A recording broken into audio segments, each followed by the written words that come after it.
next guest, a very talented actor you know from films like Licorice Pizza, The Long Walk, and Saturday Night. He stars in I Want Your Sex, which is in theaters nationwide July 31st. Let's take a look. Do you have a girlfriend? What? Oh, sorry. Aren't you not supposed to ask questions like that? I'm not. Have I offended you? No. No. I just do have a girlfriend. Good. That helps. You wouldn't get weird then. Weird. If we Please welcome to the show, Cooper Hoffman, everybody.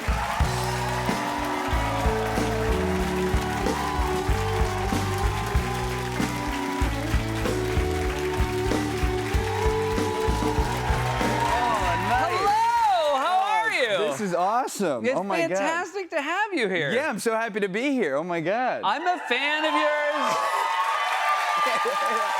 And I will admit, I had forgotten that we had met once. But in my defense, you were younger. Yeah, I've been telling everyone that we met once. It's all right. I'm keeping it alive. But yeah, I must have been 11. Yep. And we were at a house that Paul Thomas Anderson and Maya Rudolph were renting, and Andy Samberg was there. I was a very lucky 11-year-old to be hanging out with all of these people.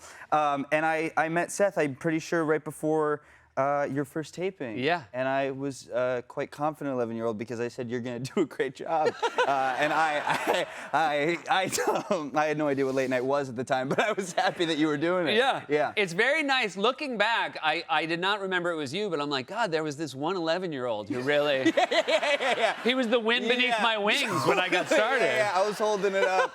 I was really making sure you got there. You had another reunion with somebody that you met when you were a younger person, Johnny Knoxville. Yeah.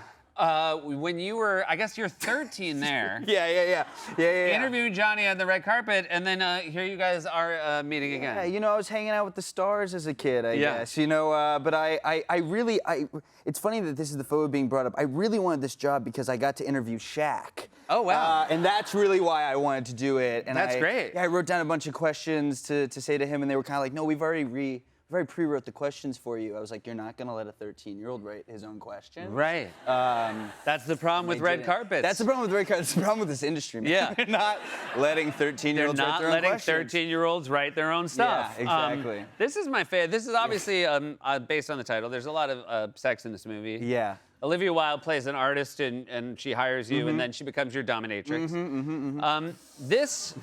This is just a great picture. You can't ask for more of that on the red carpet. Could not have lined it up Yeah. better. I look really like I'm not supposed to be. Yeah.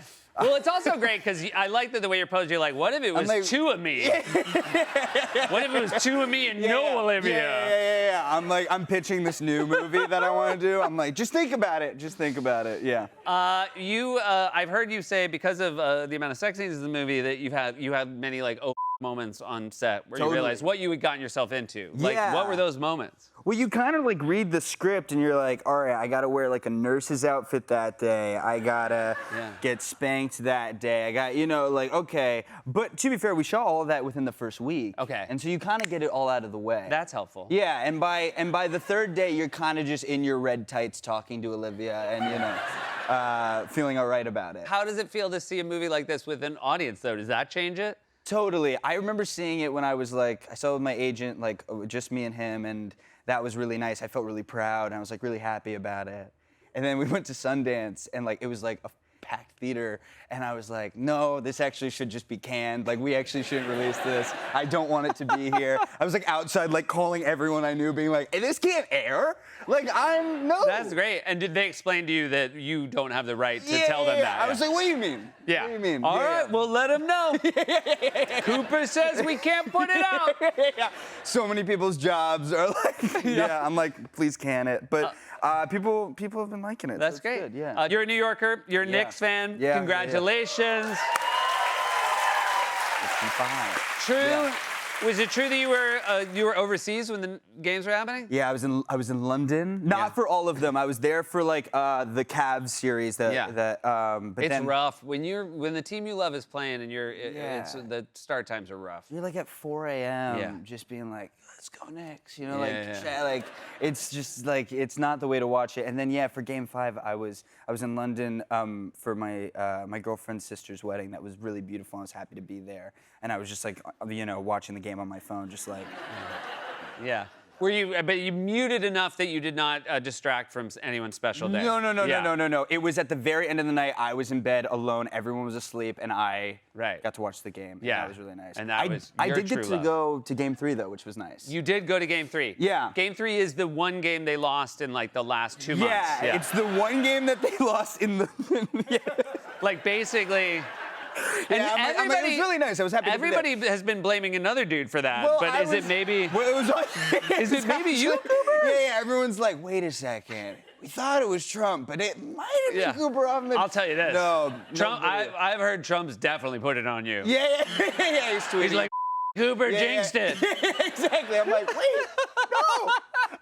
But I also like that was such a nightmare for so many different reasons beyond the fact of them losing. Also, like getting into MSG. I don't know if anyone else went to the game, but it was a nightmare. They Yeah, had of it course, locked but down security, for like yeah. 5 blocks. It's like TSA security. And also, I didn't have physical tickets because luckily someone hooked You're me up famous, with and tickets. you just hope that And people I see just, you and let I'm you like, in. I'm on a VIP list. Like I to like a New York cop who's like, get the back in the line. What do you mean you're on a new VIP list? Hi, like, I'm a super fan. Yeah. I'm like, have you heard of 4 Penn? It's the side entrance. And they're like, please leave. And I was calling so many people. I finally got in 2 hours early. Oh. And so you're just kind of sitting there and you're like, all right, I guess I took so much time to get here. But then, but listen, seeing the Knicks, MSG for any finals game, I would have gone, win or lose. I was happy to be there. Congrats. And Yeah. congrats on the film. Buddy, it's so nice Thank to you have so you much. here. So nice to Great be to here, see you man. again. Thank you. Cooper Hoffman, everybody, I Want You to Sex is in theaters nationwide July 31st. We'll be right back.